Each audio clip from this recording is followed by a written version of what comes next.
The city of Oshkosh remains under a state of emergency due to rising floodwaters from the Fox River. Officials are encouraging those who live near water in the area to prepare for possible flooding. Drew Best joins us live in the Fox Valley newsroom with recommended preparation for neighbors. Drew.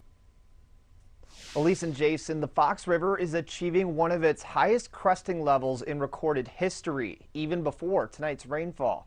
This is what water levels look like at Rainbow Park along the Fox River today. Many other neighborhoods near Sawyer Creek and Campbell Creek are also beginning to see some minor flooding in low-lying areas.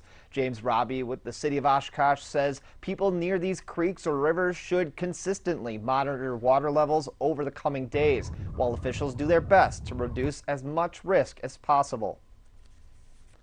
The Army Corps is letting as much water out of Lake Winnebago as the dams can physically allow. It's causing some issues, obviously downstream from that as well through Neenah and Menasha.